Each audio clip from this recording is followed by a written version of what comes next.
रिक gladiator 32 साल का आदमी जिसका सपना होता है हंटर बनने का। पर रिक बहुत लेट से स्टार्ट करता है। जहाँ पे सब लोग छोटी उम्र से हंटर बनने के लिए तैयारी करने लगते हैं, वहीं रिक पूरे 12 साल बाद एडवेंचरर बनने का फैसला लेता है, क्योंकि उसके पास कोई स्किल नहीं होता। ऐसा उसे लगता है। असल में रिक को खुद ही नहीं पता होता कि वो कितना ताकतवर है। रिक सबसे खतरनाक हंटर से ट्रेनिंग ले रहा होता है, जो उसे पूरे अच्छे तरीके से कूद डालते हैं। अब रिक ई रैंक हंटर के लिए एग्जाम देने जाता है, जहाँ रिक को उसकी पुरानी कोवर्कर अलीसा मिलती है, जो उसे देखकर पहचान जाती है। दोनों बातें करते हैं। तभी वहाँ एक पियक्कड़ आ जाता है और अलीसा को छेड़ने लगता है। तो रिक पियक्कड़ को पकड़ लेता है और पियक्कड़ वहीं बेहोश हो जाता है। तो रिक को लगता है कि शायद ज्यादा दारू पीने से इसका ऐसा हालत हो गया। तो रिक पियक्कड़ को वहीं लुढ़का के बाहर आ जाता है। बाहर में उसे उसकी पार्टनर, जो कि उसी की पार्टी में ही होती है, रेनेट मिलती है।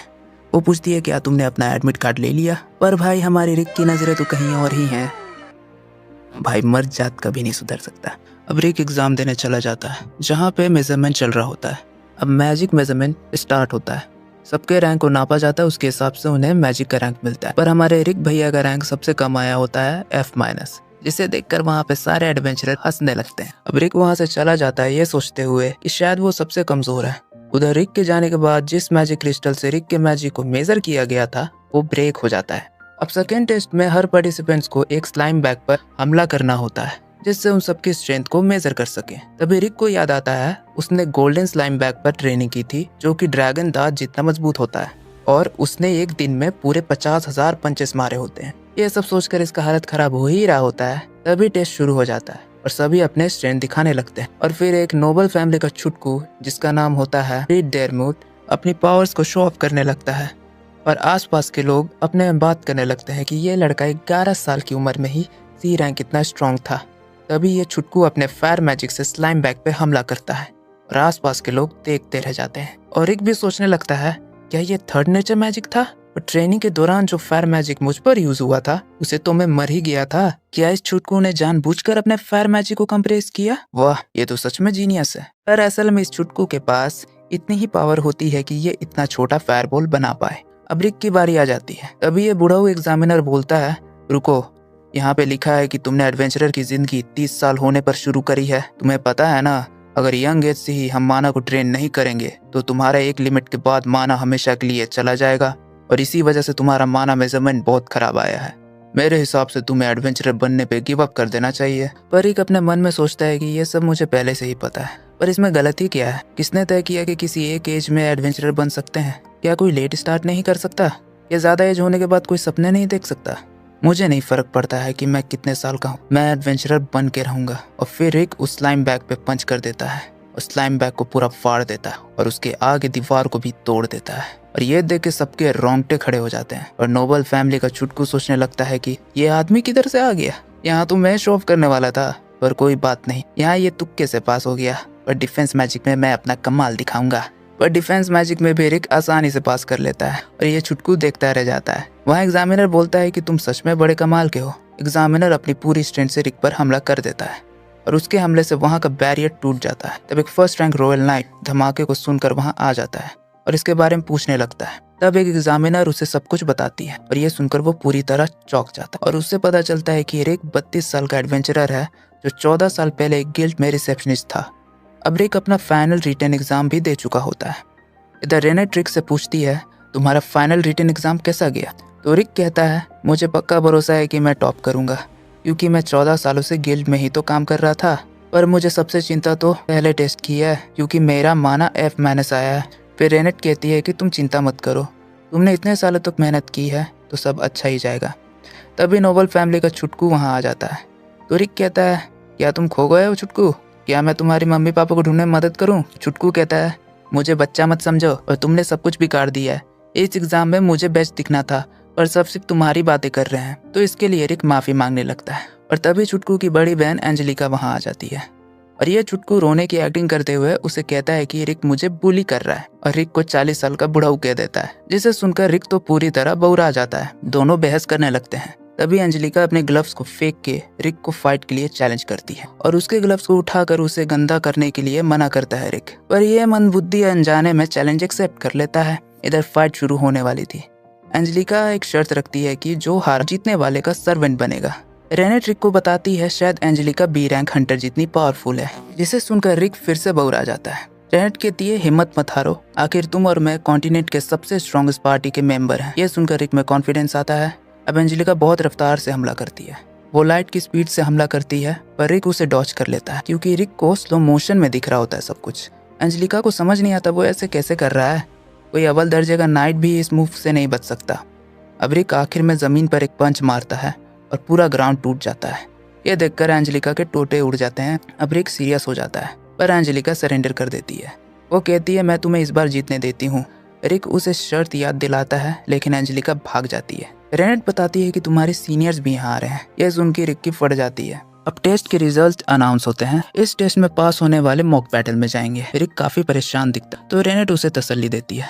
फाइनली रिक पास हो जाता है। रिक और रेनेट रिजल्ट लेकर घर आते हैं। तभी वहाँ रिक को अजीब सी स्मेल आती है। वो देखते हैं कि डेरमुट फैमिली का सबसे बड़ा बेटा रास्टर डेरमुट उनके पास आ जाता है। ये लड़की बाज रेनेट से फ्लर्ट करने लगता है। उसे अपने साथ चलने को कहता है। रिक खुद को इंट्रोड्यूस करवाता है पर यह लड़की बाज रिक को इग्नोर कर देता है और रेनेट के साथ फ्लर्ट करने लगता है। रिक को बहुत गुस्सा आता है और वो इस लड़की बाज को दूर हटाते हुए कहता है कि रेनेट मेरी गर्लफ्रेंड है और वो नहीं चाहता कि कोई उसके गर्लफ्रेंड को हाथ लगाए। लड़की बाज देखता है कि रिक अभी एग्जाम पास किया है और रिक पे हंसने लगता है। वो बताता है कि वो 14 साल में ही ई रैंक बन गया था और यही मॉक बैटल टेस्ट का एग्जामिनर भी है। फिर लड़की बाज रेनेट को डिनर पे बुलाता है पर रेनेट साफ मना कर देती है और वो कहती है कि वो रिक के साथ रिलेशनशिप में है। जिसे सुन के वो गुस्से में उधर से चला जाता है। रिक रेनेट से माफी मांगता है कि उसने बिना इजाजत के उसको गर्लफ्रेंड कह दिया पर रेनेट मुस्कुराते हुए कहती है कि उसे बुरा नहीं लगा। यह सुनकर रिक थोड़ा शर्मा जाता है। इसके बाद लड़की बाज बार में ड्रिंक पीने लगता है और सुबह की बात को सोचकर काफी गुस्से में होता है। तभी वहाँ छुटकू और एंजेलिका आ जाती है और रोते हुए रिक को बारे में बताती है। अब तीनों मिलकर रिक से बदला लेने की प्लान बनाते हैं और यहाँ सारे एडवेंचरर परेशान होते हैं क्योंकि रास्टर उनका एग्जामिनर है। रेनेट रिक को बताती है कि शायद लड़की बाज छुटकू और एंजेलिका का रिलेटिव है। यह सुन के रिक की फट जाती है। इधर रास्टर रिक को मारने के लिए अपने आदमियों को लगा देता है। रिक अब काफी परेशान होता है रास्टर के बारे में सोचकर। तभी वहाँ एक बच्चा आता है जो उसे भविष्य के बारे में बोलकर उससे बैठने को कहता है पर तभी रिक टेलीपोर्ट हो जाता है और वो बच्चा कोई और नहीं फ्रीड था। अब रेनेट काफी गुस्से में हो जाती है और वो छुटकू को पकड़ के पूछती है तुमने रिक को कहाँ भेजा। इधर रिक को मारने के लिए कई सारे लोगों ने उसे घेर लिया है जिसमें कुछ बी और ए रैंक के हैं। वो आगे बढ़ते हैं। तभी वहाँ रिक के सीनियर्स आ जाते हैं। रिक उन गुंडों को बच के भागने का मौका देता है पर कोई रिक की नहीं सुनता। अब रिक के सीनियर्स उन गुंडों को अच्छे से कूट डालते हैं। फिर हमें रिक के सीनियर्स के बारे में पता चलता है। ये तीनों एस रैंक हंटर्स होते हैं और कॉन्टिनेंट के सबसे स्ट्रॉन्गेस्ट पार्टी के मेंबर भी। छुटकू रिक को जिंदा देख के काफी हैरान होता है। फिर रेनेट छुटकू को नानी याद दिला देती है। तभी वहाँ पे एक घायल ऑफिसर आता है। असल में ये ऑफिसर ही सेकेंड एग्जामिनर होने वाला था पर लड़की बाज ने इसकी हालत खराब कर दी। अब रिक सीरियस हो जाता है और बैटल के लिए चला जाता है। रेनेट और सीनियर्स भी बैटल को देखने आते हैं। वहाँ लीसा भी आ जाती है और सब एक दूसरे को इंट्रोड्यूस करते हैं। बैटल शुरू होती है। लड़कीबाज लेवल 1 लेवल 2 मैजिक करता है पर रिक को खरोच तक नहीं आती। अब लड़कीबाज इरिटेट होने लगता है। लड़कीबाज पूछता है तुम 2 साल में ही इतने स्ट्रॉन्ग कैसे हो गए। तो रिक अपनी ट्रेनिंग बताता है जिसे सुन अलीसा कहती है ऐसी ट्रेनिंग से तो कोई भी मर जाएगा। तो रिक के सीनियर कहते हैं हाँ वो मर गया था कई बार पर मेरी हीलिंग मैजिक से उसे फिर से जिंदा कर दिया। पर लड़कीबाज इन बातों पर बिलीव नहीं करता और वो लेवल 8 मैजिक यूज करता है और एक मॉन्स्टर में कन्वर्ट हो जाता है। पर रिक एक ही पंच में उसे स्टेडियम के बाहर पटक देता है। सब ये देख हैरान रहते हैं। एग्जाम का रिजल्ट अनाउंस होने लगता है और रिक को अपना पास्ट याद आता है। बचपन में वो कैप्टन यामा के बारे में पढ़ा करता था जो कि अल्टीमेट मॉन्स्टर काइसर एलसेफ से लड़े थे। रिक को भी उनके जैसा एडवेंचरर बनना था। वो अपने पेरेंट्स को बताता है। रिक के गार्जियन चाहते हैं वो एडवेंचरर ना बने क्योंकि उसमें बहुत खतरा है। रिक ये जानकर थोड़ा उदास हो जाता है। फिर अचानक एक दिन उसे पता चलता है कि उसके अंदर एक पावर है जिससे वो एडवेंचरर बन सकता है। ये पावर बहुत कम लोग को ही मिलती है। रिक पूछता है क्या मेरे पास यामा जैसी पावर्स हैं? तो डॉक्टर कहता है हाँ पर वो अभी लॉक्ड हैं। रिक ये जानकर बहुत खुश हो जाता है और अपने दोस्तों को भी ये बात बता देता है। वो पूछते हैं कि तुम्हारी पावर्स कब तक आएंगी। रिक रोज सुबह उठकर अपने पावर को चेक करता है और ऐसा करते सालों बीत जाते हैं पर अभी तक उसके पावर्स बाहर नहीं आते। तो रिक टूट जाता है। अब रिक एक गिल्ड में रिसेप्शनिस्ट का काम करने लगता है। रिक के गार्जियन भी अब खुश होते हैं और उसी गिल्ड में रिक अलीसा से मिलता है। अलीसा न्यू जॉइनिंग होती है। वो पहले दिन में बहुत गलतियां करती है तो रिक उसकी मदद करता है। फिर वहाँ रिक का दोस्त जईद आता है जो बताता है कि वो बी रैंक एडवेंचरर बन चुका है। रिक उसे कॉन्ग्रेट्स कहता है पर यह सोचकर रिक भी उदास हो जाता है कि उसका सपना पूरा नहीं हो सका। तभी उसे लोगों की आवाज़ें सुनाई देती हैं।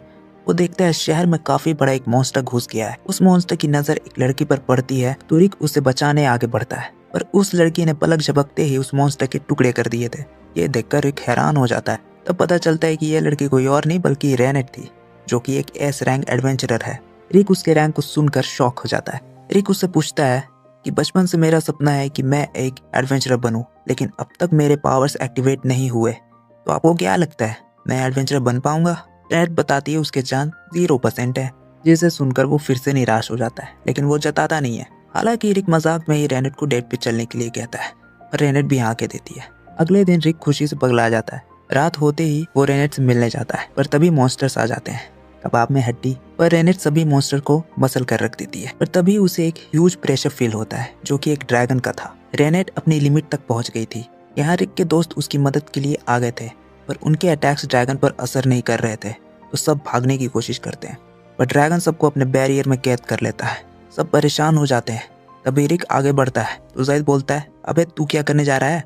तो रिक कहता है, मैं किसी भी हालत में मरने ही वाला हूँ, तो मैं एडवेंचरर की तरह क्यों ना मरूं। तभी ड्रैगन रिक को कुचल देता है। हाँ, और जाओ हीरो बनो। तभी रिक को एक आवाज़ सुनाई देती है और रिक की पावर अनलॉक हो जाती है, और वो इतनी स्ट्रांग होती है कि रिक एक ही पंच में ड्रैगन को मार गिरा देता है। ये देखकर सब हैरान हो जाते हैं और रिक बेहोश होकर 2 हफ्तों तक हॉस्पिटलाइज हो जाता है। होश आने के बाद रेनेट उसे अपनी टीम में ज्वाइन होने को बोलती है और कहती है कि वो एक अच्छा एडवेंचरर बनेगा, जिसे सुन रिक इमोशनल हो जाता है। अब रिक के प्रेजेंट टाइम में आते हैं, जहाँ रिक एग्जाम में पास हो गया है। रिक अपने आप को थैंक्स कहता है क्योंकि उसने अपने ड्रीम्स को गिव अप नहीं किया। अब लॉरेट भी रिक के पार्टी में आना चाहता है। हाँ, वो वही ऑफिसर है जिसका हालत खराब किया था लड़कीबाज। अब सब डाइनिंग हॉल में होते हैं। लॉरेट रिक से पूछता है, क्या तुम्हारे और रेनेट के बीच कुछ चल रहा है? तो रिक शर्मा जाता है। अब रिक के सीनियर्स लॉरेट को मैजिक स्टोन के बारे में बताते हैं, जिससे कैसर एल्फ्रेड को हराया जा सके। रिक भी मैजिक स्टोन ढूंढने के लिए लॉरेट की मदद मांगता है, तो लॉरेट भी उनकी मदद करने के लिए मान जाता है। अब रिक और उनके सीनियर्स क्वेस्ट पे जाते हैं। उन्होंने एक नई एडवेंचरर को भी साथ ले लिया था, जिसका नाम छमिया अरे जो भी बोलो। वो पूछती है, क्या ढूंढने जा रहे हैं हम लोग? तो रिक कहता है, हम एक खास मैजिक स्टोन लेने जा रहे हैं। अब सब लोकेशन पे पहुंच जाते हैं, पर उन्हें वहाँ एक ड्रैगन दिखता है, पर यह आदमी उसकी धुलाई कर देता है। अब रिक के सामने भी एक ड्रैगन आ जाता है, पर रिक उसको एक ही पंच में लुढ़का देता है, जिसे देख छमिया री की हालत खराब हो जाती है। अब उन्हें मैजिक स्टोन मिल जाता है। उसे लेकर वो पैलेस आ जाते हैं और स्टोन की मदद से वो अगले मैजिक स्टोन को भी ट्रैक कर लेते हैं, जो कि हेरेक्टोफिया किंगडम में होता है। अब सब हेरेक्टोफिया किंगडम चले जाते हैं। रिक का सीनियर एशक बताता है कि उन्हें जल्द से जल्द मैजिक स्टोन ढूंढना होगा। तभी उन्हें एक आदमी दिखता है जो एक लड़की को छेड़ रहा होता है। रिक और बाकी सब उसे प्यार से जाने को कहते हैं, पर ये चोमू बदतमीजी करने लगता है, तो एशक इसे कूट डालता है। अब रिक चोमू और क्यूटी को मैजिक स्टोन दिखाता है और पूछता है, क्या तुमने कभी ऐसा मैजिक स्टोन देखा है? वो दोनों बताते हैं कि उन्होंने एक इसी तरह का स्टोन को देखा है। तभी भीड़ के बीच से एक पॉपुलर फाइटर गुजरता है, केविन उर्फोल, जो किंग ऑफ फिश टूर्नामेंट का चैंपियन है। पर सबसे ज्यादा हैरान रिक और उसके पार्टी मेंबर्स होते हैं, क्योंकि केविन के बेल्ट पे एक मैजिक स्टोन लगा हुआ था। तभी रिक, रेनेट, एशक केविन के ट्रेनिंग हॉल में चले जाते हैं और अपना इंट्रोडक्शन देते हैं। और एशक कहता है कि मैं चाहता हूँ कि तुम वो बेल्ट हमें दे दो। तो केविन कहता है, बेल्ट मांगने का तरीका थोड़ा कैजुअल है। तो रिक परेशान हो जाता है ताकि कोई गलत ना समझ ले। तभी वहाँ एक अंकल आता है और अंकल को लगता है कि तीनों चोर हैं, पर केविन पहचान जाता है कि ये चोर नहीं है, और वो उन्हें ये बेल्ट इतनी आसानी से भी नहीं देगा। केविन कहता है कि ये बेल्ट पाने के लिए उन्हें किंग ऑफ फिश टूर्नामेंट में उसके खिलाफ जीतना होगा। एशक मान जाता है। अब तीनों वहाँ से चले जाते हैं। तो अंकल जी केविन से पूछते हैं, तुमने उन्हें ऐसे ही क्यों जाने दिया? तो केविन कहता है कि अगर मैं प्यार से उन्हें नहीं जाने देता बुढ़ऊ, तो वो हमें जान से मार देते, क्योंकि वो किसी मॉन्स्टर से कम नहीं थे। अब रिक और एशक टूर्नामेंट में हिस्सा लेने के लिए निकल जाते हैं, जहां रिक की ओपोनेंट एंजेलिका है। अब एंजेलिका रिक को फिर से देखकर डर जाती है। फाइट शुरू होती है, पर एंजेलिका फिर से खुद को सरेंडर कर देती है। एग्जामिनर रिक को विनर घोषित करता है। अब वो वहां से जाने लगते हैं। तभी एंजेलिका उनके पास रोते हुए आती है और कहती है, तुम मेरे साथ हमेशा ऐसा क्यों करते हो? तो रिक उसे शांत करता है और उसे डिनर पे बुलाता है। एंजेलिका पूछती है वो इस शहर में क्या कर रहा है। रिक कहता है वो इस साल टूर्नामेंट में पार्टिसिपेट कर रहा है। अब रिक सेकंड टेस्ट के लिए जाता है, जहां उसे उसके ओपोनेंट के बारे में बताया जाता है, जो कि एक वेपन यूज करता है जो रूल के खिलाफ है, पर अभी तक उसके कोई एविडेंस नहीं मिले। अब बैटल स्टार्ट होता है। हम देखते हैं वो लड़का शू में एक मैजिक स्टोन छुपाए रखता है। जैसे ही टेस्ट शुरू होता है, वो रिक पर मैजिक स्टोन से हमला करता है। रिक को कुछ नहीं होता, बल्कि उस लड़के की ही हाथ टूट जाता है। अब रिक अपना अटैक करता है, जिससे एक विंड प्रेशर क्रिएट हो जाता है। उसकी पावर को देखकर सब हैरान हो जाते हैं। रिक इस टेस्ट को भी पास कर लेता है। वहाँ केविन भी अपनी ट्रेनिंग में लगा होता है। इधर टूर्नामेंट में पार्टिसिपेट करने के लिए 40 मैचेस जीतने पड़ते हैं, लेकिन रिक ने अब तक सिर्फ एक ही मैच लड़ा है और टूर्नामेंट शुरू होने में सिर्फ 4 दिन बाकी हैं। एंजेलिका टेंशन में चिल्लाकर बोलती है, 4 दिन में 40 मैचेस कैसे होगा? पर रिक भैया बिना कुछ बोले सीधा ग्रीन हिल वेन्यू के लिए निकल जाते हैं अपने मैच के लिए। रेनेट एंजेलिका से पूछती है, चलेगी मैच देखने? पर वेन्यू 30 किलोमीटर दूर है। एंजेलिका कहती है, मैं रिक की स्पीड को मैच नहीं कर सकती।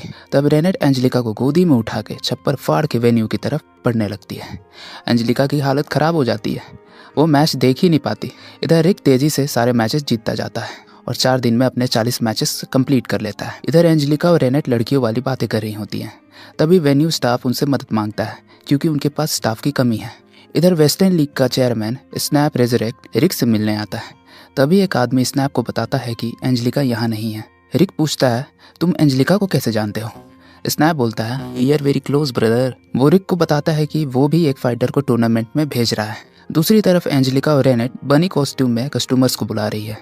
तभी एक आदमी एंजेलिका की चिकनी जवानी को देख उसे छेड़ना स्टार्ट करता है, पर रेनेट और एंजेलिका मिलकर उसकी धुलाई कर देती हैं।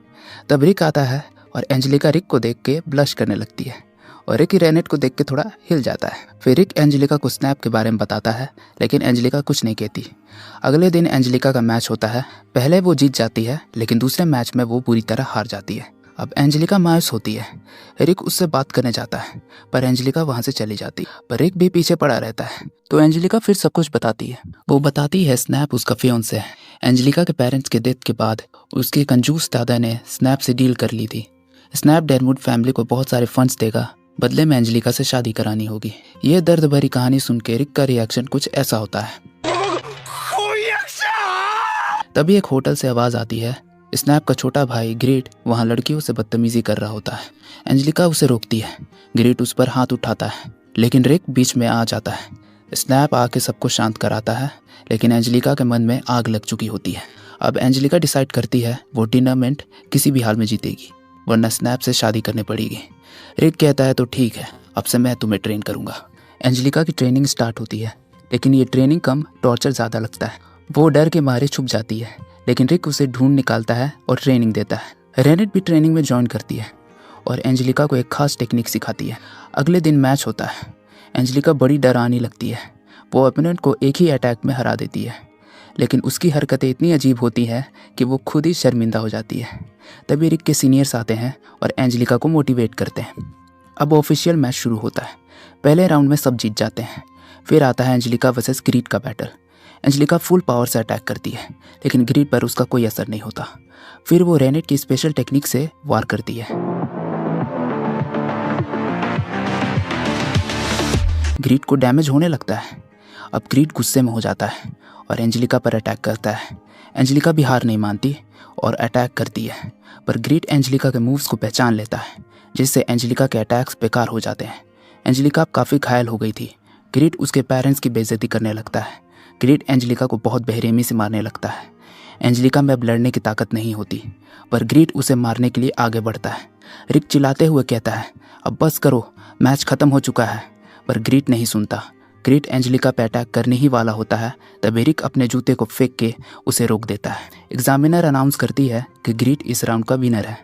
ग्रीड देखता है उसे रोकने वाला इंसान रिक था और वो काफ़ी गुस्से में था। वापस जाते समय ग्रीड रिक से मिलता है।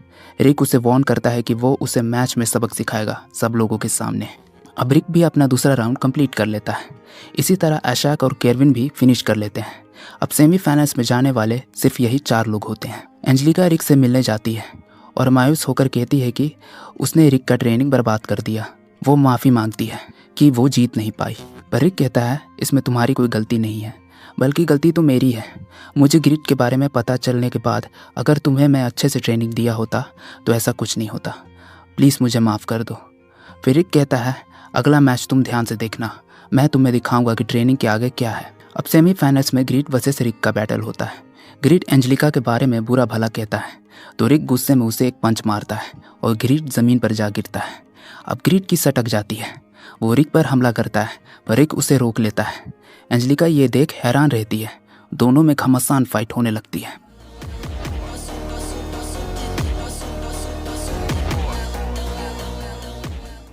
रिक उस पे आयरन मोड से हमला करता है पर ग्रीड उसे रोक लेता है और रिक पे ही भारी पड़ने लगता है। ग्रीड उसका मजाक उड़ाता है। तभी हमें पता चलता है कि रिक अपनी फिजिकल एबिलिटीज एंजेलिका के लेवल से मैच किया है। रिक का सीनियर एशक बताता है कि रिक के लिए यह मैच जीतना सब कुछ नहीं है। असल में एंजेलिका वो तुम्हें दिखाना चाहता है कि तुम अपनी पावर से कैसे ग्रीड को हरा सकती हो। आसान भाषा में कहे तो ये बैटल ग्रीड वर्सेस एंजेलिका का मैच है। अब ग्रीड को गुस्सा आने लगता है तो अपनी स्पेशल टेक्निक से रिक पर हमला करता है, पर रिक उसे एक ही बार में तोड़ देता है। स्नैप ये देख हैरान हो जाता है तो रिक उसे समझाने लगता है असल कड़ी मेहनत की ट्रेनिंग का असर क्या होता है। रिक बोलता है तुम बिना हार्डवर्क के कभी स्ट्रांग नहीं बन सकते।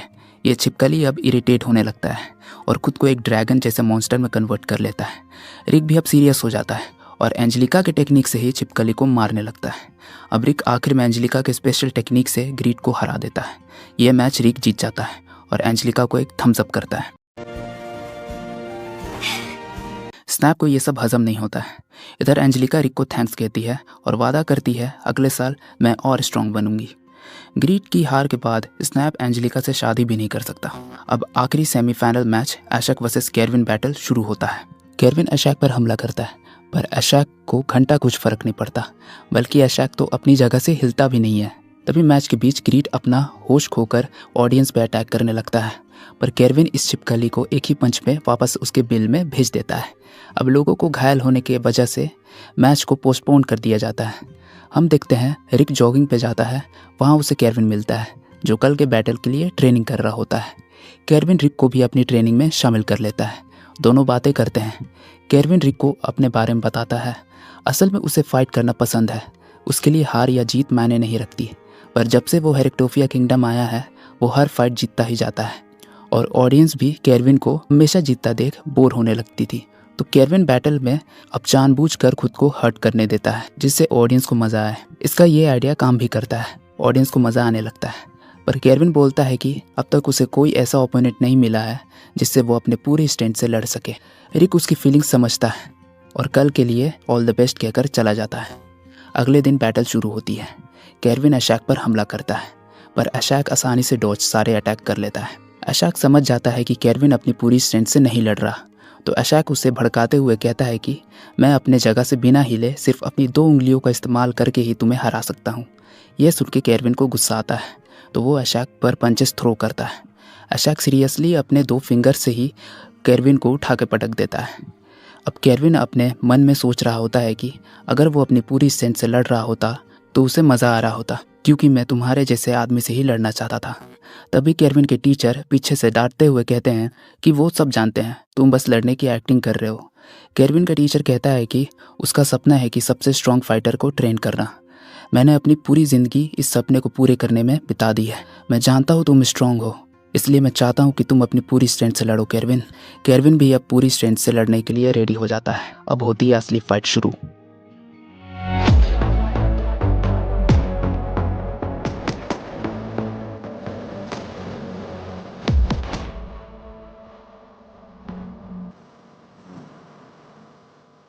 उन दोनों की पावर्स को देख ऑडियंस की आंखें फटी की फटी रह जाती हैं। इवन रिक का भी हालत ख़राब हो जाता है केरविन के पावर्स को देख के। अब एशक भी केरविन के पावर्स को देख के सीरियस हो जाता है और एक साइन यूज़ करते हैं जब वो अपने सामने वाले को एक ट्रू ओपोनेंट मानते हैं। और एशक भी एक ऑर्क है, वो केरविन को ये साइन दिखाता है। अब केरविन को एशक का रियल प्रेजेंस फील होता है। अब एशक आगे बढ़ के अटैक करता है। केरविन का हालत ख़राब हो जाता है पर फिर भी वो लड़ना चाहता था। सारे ऑडियंस भी केरविन को सपोर्ट करने लगते हैं। उठो चैंपियन, तुम हमारे चैंपियन हो। केरविन सबकी आवाज़ें सुनता है और आखिरी बार अपनी पूरी ताकत से अटैक करता है।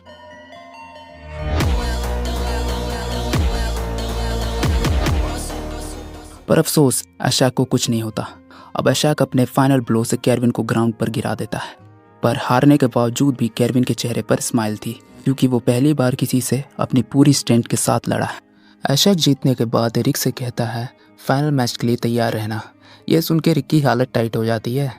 इधर केरविन हॉस्पिटल में आराम कर रहा होता है और वो देखता है न्यूज़ में उसके बारे में बुरा भला लिखा हुआ था, पर इससे उन दोनों को कोई फ़र्क नहीं पड़ता। पर हारने की वजह से वो उदास तो हो जाता है। केरविन का टीचर कहता है कोई बात नहीं, बस तुम्हें और स्ट्रॉन्ग बनना होगा और ऐसा तो तुम करते ही आए हो केरविन। वो पूछता है आप मेरा इतना ख्याल क्यों रखते हो? तो केरविन का टीचर कहता है क्योंकि तुम मेरे बेटे जैसे हो। एशक भी केरविन को देखने आता है कि वो कैसा है। इधर रिक मैच में हिस्सा नहीं लेना चाहता था, तो वो अंदर कमरे में बंद रहता है। एंजेलिका उसे समझाती है, पर रिक कहता है वो मरना नहीं चाहता। इवन उसे कन्विंस करने के लिए स्नैप भी आ जाता है और उसके लिए गाना गाता है जो बहुत घटिया था। अब एंजेलिका रिक से बात करके थक गई थी, तो वो वहाँ से जाने लगती है। फिर एल्वोफ रिक से कहता है कि जब तुम पहली बार कैसल में आए थे तो एशक ने तुम्हें ट्रेनिंग दी थी। रिक कहता है हाँ मुझे पता है, और वो ट्रेनिंग कैसर एल्सेफ को हराने के लिए था। एल्वोफ कहता है कि हाँ वो ट्रेनिंग का एक पार्ट था, पर असल में एशक किसी ऐसे को ट्रेन करना चाहता था जो उसके बराबरी पे लड़ सके। और लड़ने से ही एक दूसरे को जानते हैं, पर एशक हमेशा से अकेला था, तो उसका ड्रीम होता है कि किसी दिन उसका सामना किसी ऐसे से हो जो उसके बराबरी का फाइटर हो। एल्वोफ कहता है कि उसका सपना सच हो सकता है, और ये कहकर चला जाता है। फिर रेनेट रिक को कन्विंस करने आती है, और कोई मर्द अपनी पसंदीदा औरत की बात को कैसे टाल सकता है, तो रिक मान जाता है। अगले दिन फाइनल राउंड का ग्रैंड ओपनिंग होता है। सारे लोग मैच के लिए एक्साइटेड होते हैं। इधर रिक उतना कॉन्फिडेंट फील नहीं करता, तो रेनेट उसके कान में कुछ कहती है, जिससे तो भाई उसके अंदर गजब का जोश आ जाता है।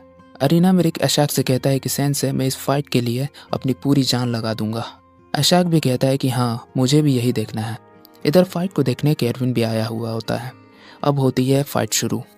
एशक रिक के सारे स्लैशेस ब्लॉक कर लेता है, पर तब भी उसे एक स्लैश लग जाता है और रिक अटैक पे अटैक कर ही जाता है। एंजेलिका रेनेट से पूछती है कि तुमने उससे ऐसा क्या कह दिया जो वो इतने जोश से लड़ रहा है। तो रेनेट बताती है कि उसने कहा था कि अगर रिक तुम जीत जाओगे तो मैं तुम्हारे साथ हॉट स्प्रिंग के लिए चलूंगी, जिसे सुनकर एंजेलिका शर्मा जाती है। इधर फाइट में दोनों एक दूसरे पर भारी पड़ रहे थे। अब एशक भी खुश हो जाता है और रिक के ट्रेनिंग को याद करता है और प्राउड फील करता है। रिक अपने सीनियर से तारीफ सुन के खुश हो जाता है। रिक बताता है कि एल्वोफ ने आपके सपने के बारे में सब कुछ बता दिया है, जिसे सुन के एशक हैरान रहता है और एल्वोफ की तरफ देखता है। फिर रिक कहता है कि वो अपने सेंसे के सपने को पूरा करने के लिए जान लगा देगा, चाहे रिजल्ट जो भी हो। यह सुनकर एशक को अच्छा लगता है, तो एशक रिक को अपना पास्ट बताना चाहता था, जो अर्कैलकम फीट से फाउंडिंग से जुड़ा था। 46 साल पहले ऑर्क्स अपनी ज़िंदगी गुजार रहे थे। तब एशक सिर्फ 5 साल का था, पर उसके सोचने और काम करने का तरीका बाकी औरत से अलग था। वो बिल्कुल इंसानों जैसा माइंडसेट रखता था, और वो इंसानों के बुक्स पढ़कर कल्चर और उनके लैंग्वेज को समझना शुरू किया था, और वहीं से उसने अपना नाम एशक चुना था।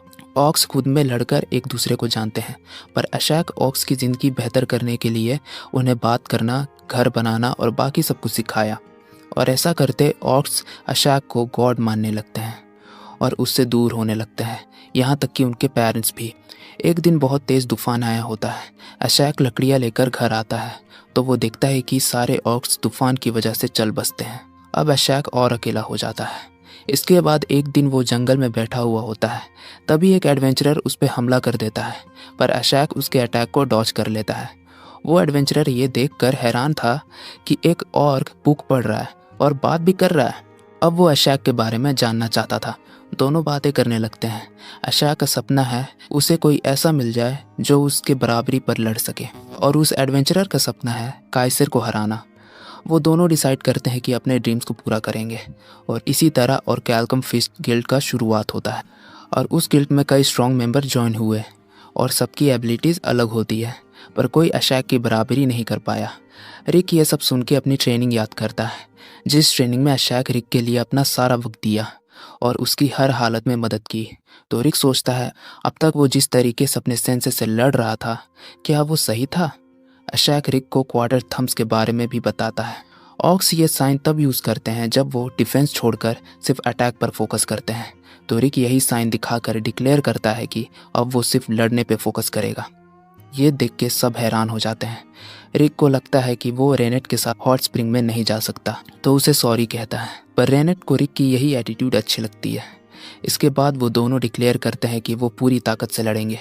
अब होता है रियल फाइट बिगिंस।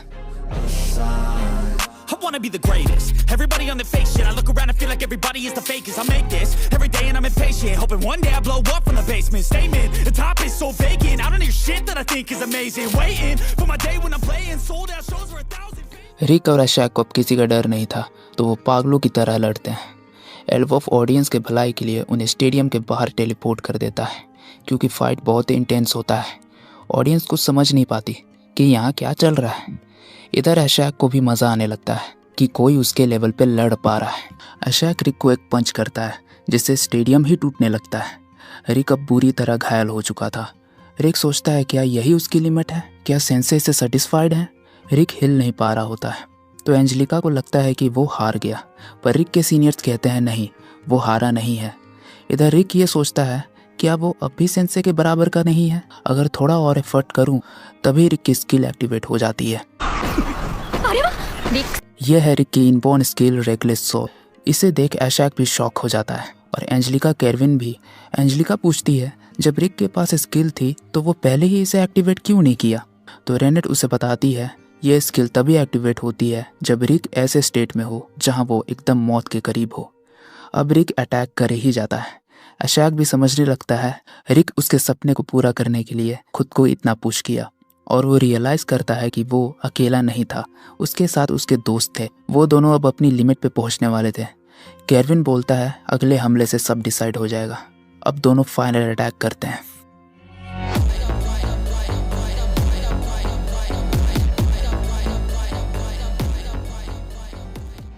सब देखने लग जाते हैं इन दोनों में से कौन जीता। दोनों बहुत बुरे हालत में होते हैं। रिक हंसते हुए कहता है कि तुम सच में सबसे अलग हो, इतना कुछ करने के बाद भी मैं तुम्हें हरा नहीं पाया, और यह कहकर गिर जाता है। एशैक कहता है तुम क्या कह रहे हो, जीत तो तुम्हारी हुई रिक, और यह कहकर एशैक ज़मीन पर गिर जाता है। मैच टाई हो जाता है। इधर एक हफ्ते बाद रिक को होश आता है। रिक देखता है चैंपियन बेल्ट उसके पास था जिसमें मैजिक स्टोन लगा हुआ होता है। एशैक कहता है कि तुम इसके हकदार हो, पर रिक नहीं मानता। एशैक सबको दिल से शुक्रिया कहता है क्योंकि उन सब ने उसके ड्रीम को पूरा करने में मदद करा। अब उनके पास मैजिक स्टोन भी होता है। वही स्नैप केरविन को बताता है कि फाइनल मैच टाई हो गया और उन दोनों ने टूर्नामेंट से अपना नाम भी हटा लिया। तो इस टूर्नामेंट का विनर भी केरविन तुम हो। पर केरविन को ये बिल्कुल पसंद नहीं आता। अब सब कोई वापस जाने लगते हैं। एंजेलिका भी घर जाने के लिए तैयार थी। रिक और एंजेलिका एक दूसरे को अलविदा कहकर जाने लगते हैं। रेनेट हॉट स्प्रिंग ट्रिप के लिए पूछती है।